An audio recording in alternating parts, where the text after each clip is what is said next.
we'll start with a Vipassana practice, and we'll do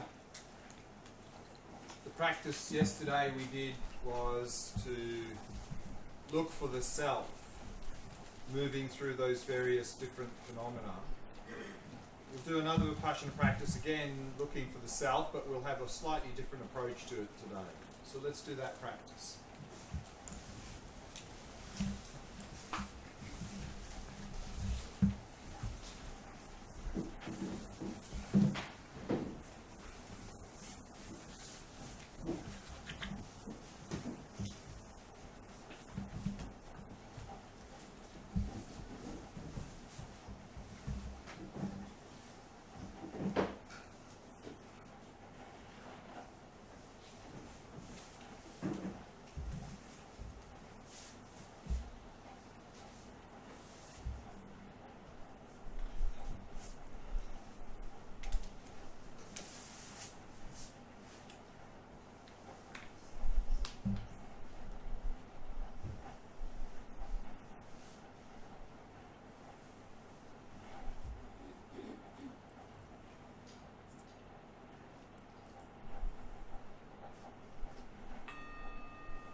Setting the body into a state of relaxation, stillness, and vigilance.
Relaxing more deeply with each out-breath.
With each out-breath, letting go of any thoughts that may have arisen, happily releasing them.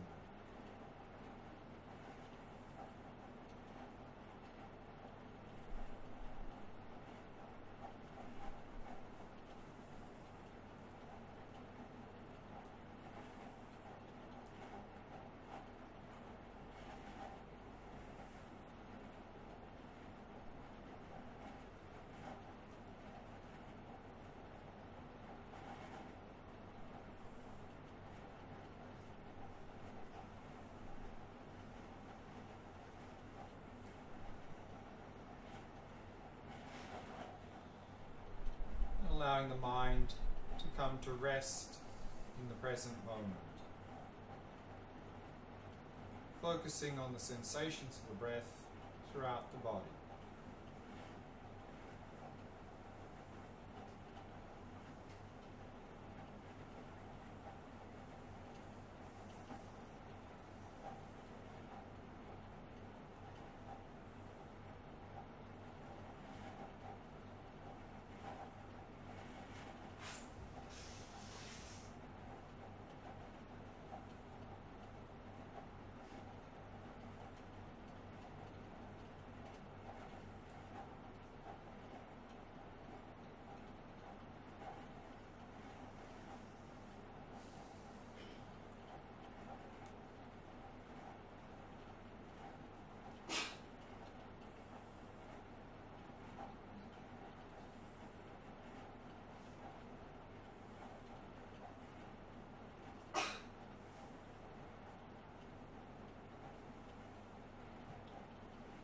Now, do you have a sense that there is a me here who is trying to relax the body, and a me who is trying to focus the mind on the breath?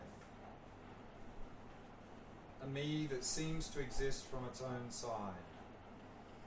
It doesn't seem to depend upon anything else to exist. Do you have this experience?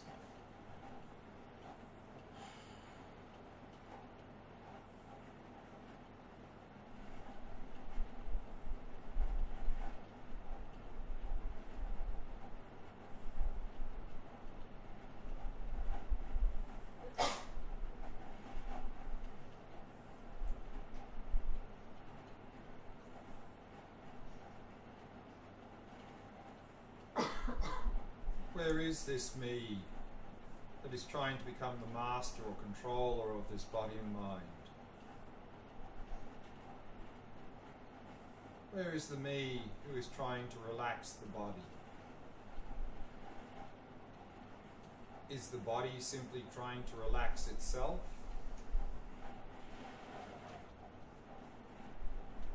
Or is there a me who is trying to relax the body?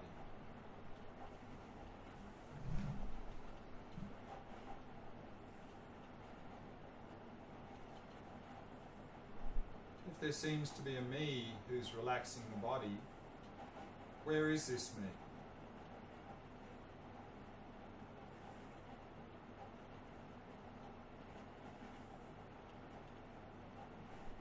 Again, don't try to intellectually answer this question, just look.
And where is the me who is trying to focus the mind on the breath?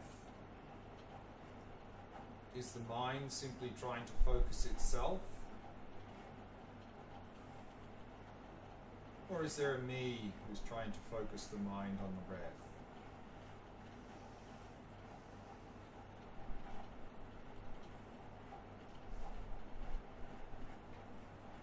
If there seems to be a me who is trying to focus the mind on the breath, where is this me?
Now, in your direct experience, what is actually here? There is the constant flow of physical change that is called the body.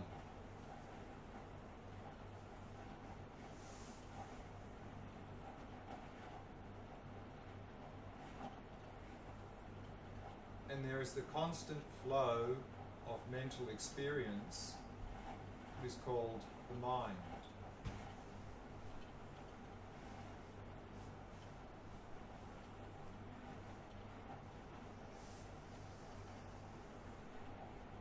Yet, other than the body and the mind, what else is there here?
there's nothing more than the body and the mind here,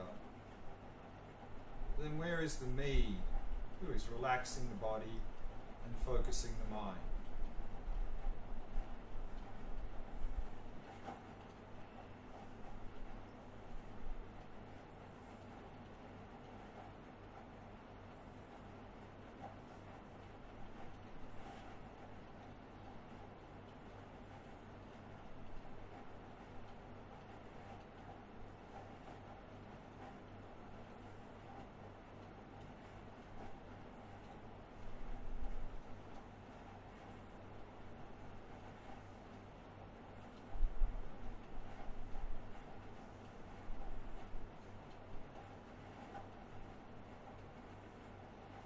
If you can't find the me, simply rest in the experience of not finding.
And even if you didn't find the me, isn't there someone who's experiencing all of this?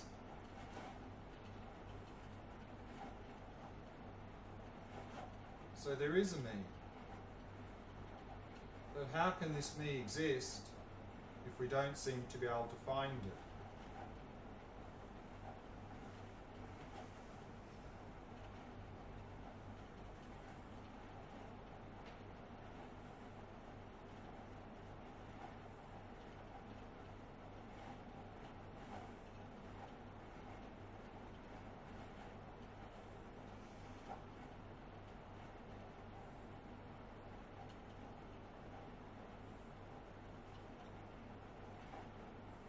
The me exists as something merely labelled on the basis of the body and the mind.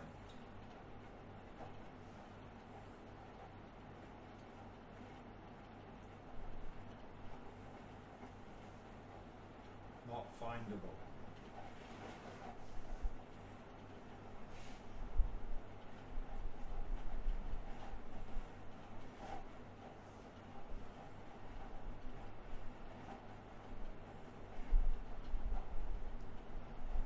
And then release all appearances and simply allow the mind to come to rest. Simply resting in the stillness of awareness.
question?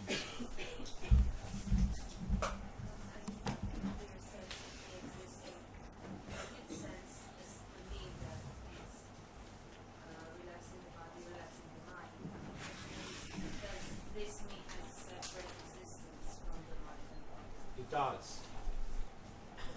Does it seem like that, or you discovered that when you looked? It seems like that. It seems like that, sure. That it does exist separate. That it was a bit of a twist because it seems illogical that it can exist outside the concept of the body and the mind, but I did feel like there is a separate existence to that. Yes, so there really does seem to be a me separate from the mind and body, and then if we look, did we find that me? I don't think that finding or locating it is the right question. He didn't feel like the right question to ask in regard to that experience. Right. If the me exists independent of the body and the mind, shouldn't it be findable? It should. He didn't feel like it should be findable in the sense that you find a cup or So you find can something on a map. so you can find a cup, but you can't find yourself. Yes. Doesn't that sound a bit strange? Very, So maybe we need to think about that. I really resonate with the question because the question where is the self? Maybe it can't be located. Maybe it needs to be asked how it can be experienced, not where is it located. And what I found in my experience is like similar to awareness, that this me has a direction, and that's in that way it's findable. So you can Seeks direction. so you can locate your body. I can locate my body. Can you locate your mind? Not really, no. No. Can you locate? So you can locate any physical object. Some of them, yeah. No. So some things you can locate, and other things you can't locate. Yes, like I can't locate rays of sunlight, right? I can only locate the place where they hit the water, okay? I can't locate the ray itself. And in that way, I feel that's the same about awareness and about me. You can't locate the thing itself, you can only locate the effects of this. Do you experientially have a sense that the me is located here?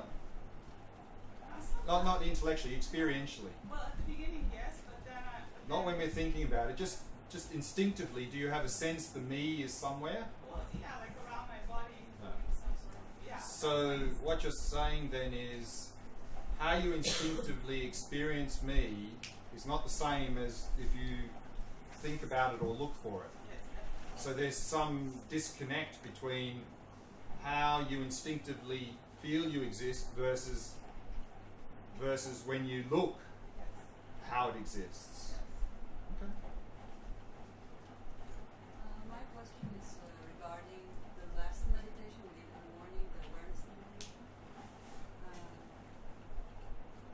hope I can explain myself. Afterwards, I felt like this existential crisis.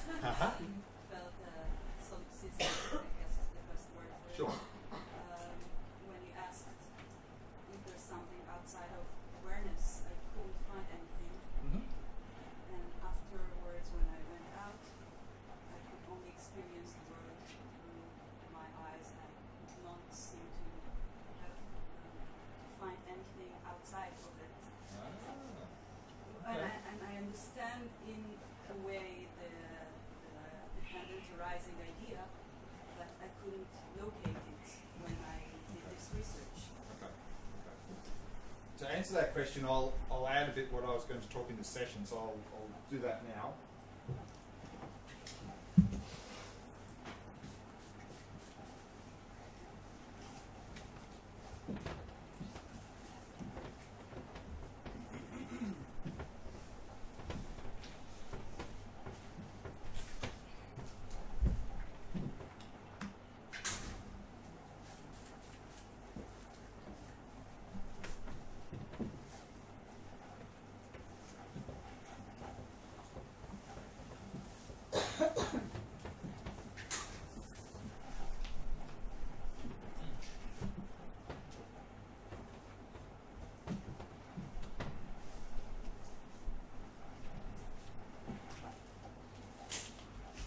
Yesterday I briefly mentioned that we are stuck in what's called the two extremes.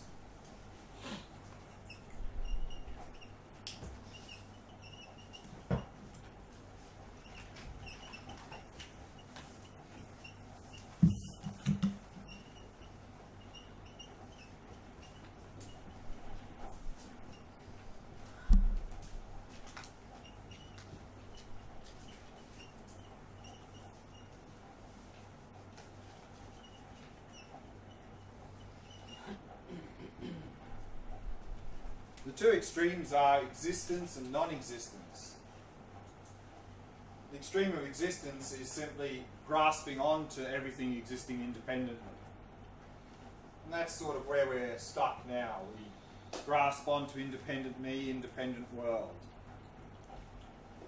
And when we do these sorts of vipassana meditations on emptiness to try and find the me, the mind, the body, and so forth. So in the morning meditation before breakfast, we were looking for the mind. In this meditation, we were looking for me, the person.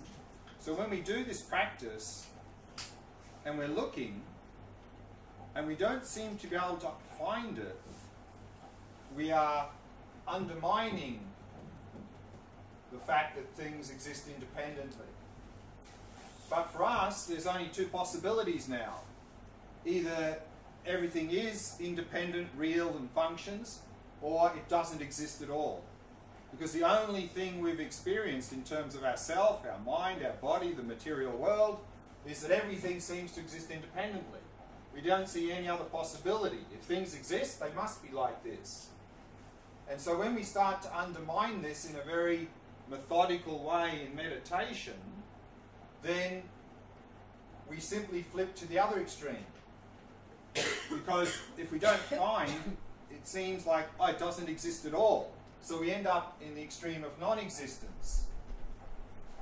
And of course, if we are investigating me, the person, or even our own mind, when we do this investigation and we don't seem to find, the most common experience is existential fear.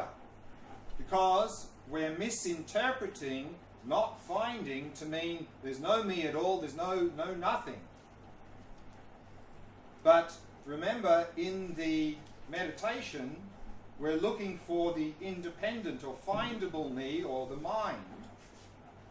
And so what we have discovered is simply there's no independent me, no independent mind. But for us, that's tantamount or the same as no me at all.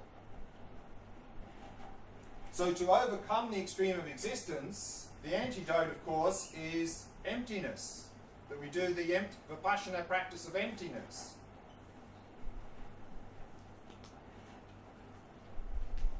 And to help us to overcome the extreme of nihilism, we can reflect on dependent arising.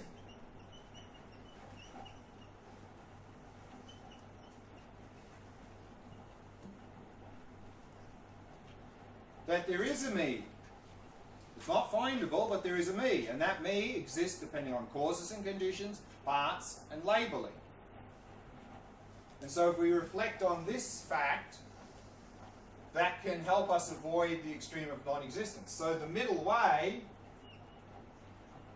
is that things are merely labelled. They're not independently existent, but that means they're merely labelled. And on that point, there is a very well-known quote from, again, this Indian master Nagarjuna, who I briefly mentioned yesterday. And he says, "That which arises dependently and relatedly is explained as being empty. And that which is empty is dependently designated. This is the middle way path." So, if we're having this existential fear in this sort of meditation, it's usually a very good sign. It means we are doing the search in a very clear, methodical way. And we're coming correctly to the point of not being able to find. But we are simply misinterpreting that not finding experience to mean there's no me at all or no nothing. all we are finding, or all we are discovering, is that the me is not findable, it's not independent. And if we're having that existential fear, we can simply ask the question, who's having the fear? Because if we don't exist, there can be no fear. So the fact that you're having fear proves that you exist. So therefore, you can think like that to help reduce the fear.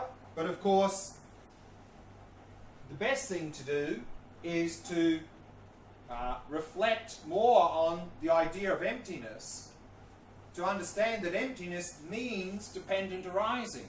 That emptiness and dependent arising are two sides of a coin. Now, at the beginning stage,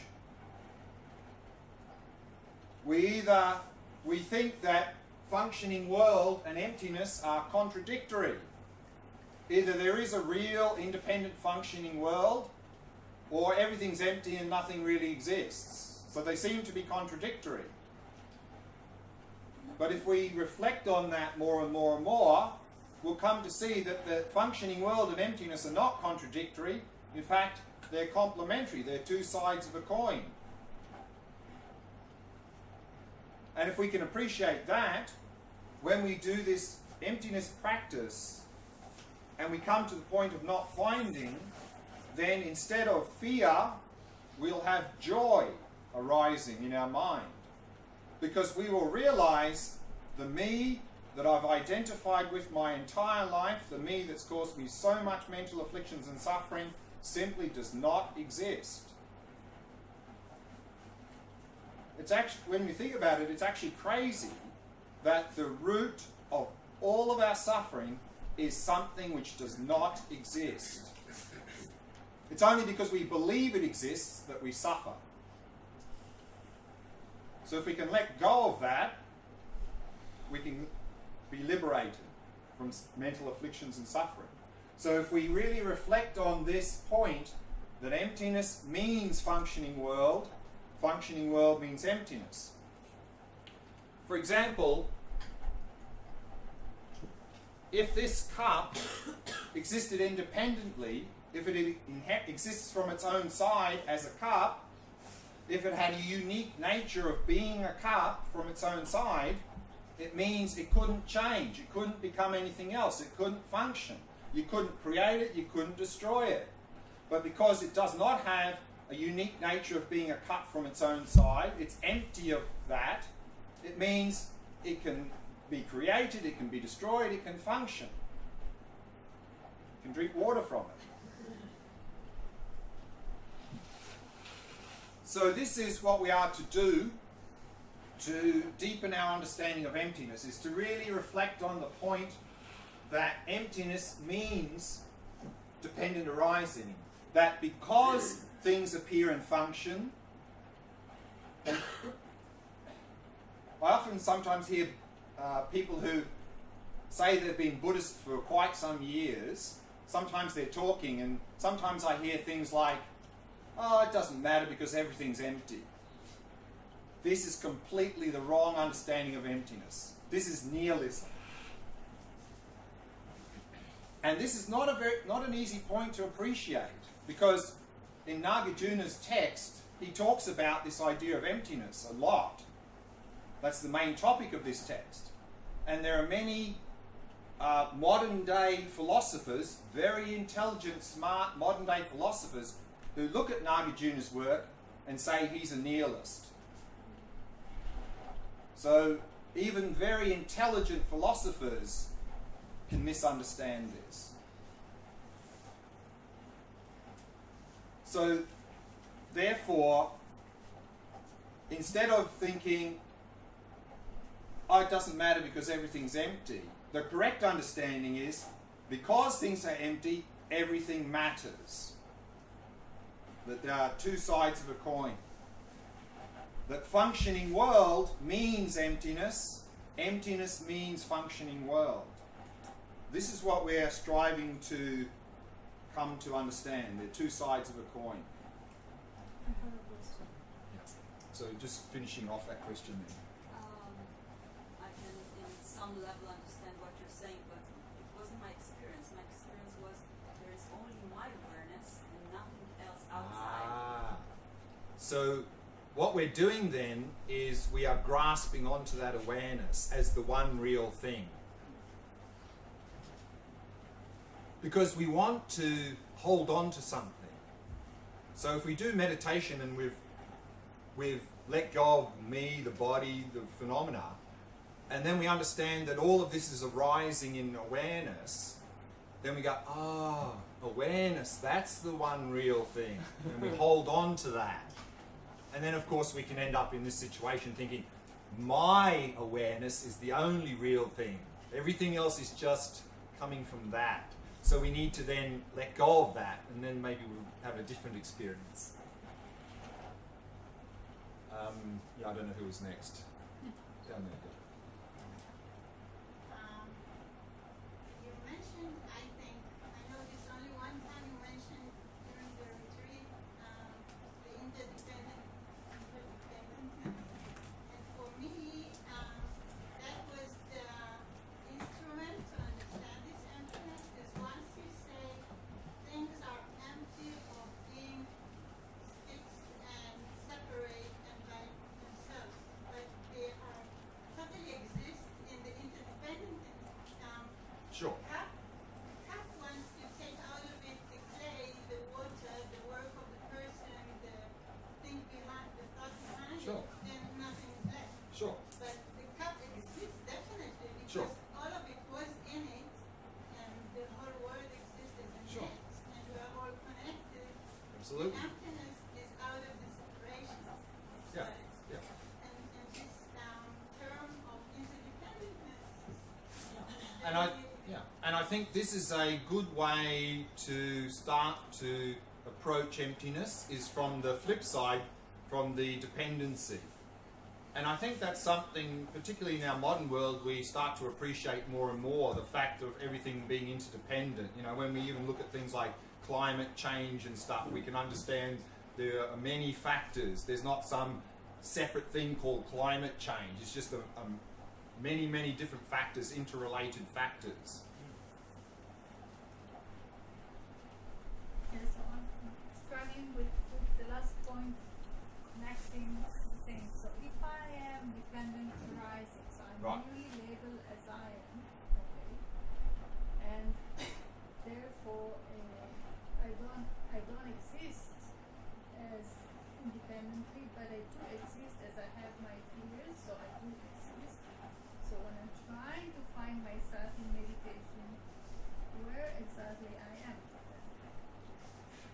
So another word, and we talked about that yesterday, emptiness means things are merely labelled. And another way of saying that is they're not findable. But not findable doesn't mean I can't find a cup on the table. That's not what not findable means. Not findable means, can you find the cup in the basis? Is there a cup to be found there from its own side? That's what not findable means. It doesn't mean I can't find a cup on the table. Not findable means if we investigate the basis, is there a cup to be found there amongst that basis? And no, because cup only exists within our conceptual framework. So same with everything. Same with ourself, the mind, the body, everything is the same.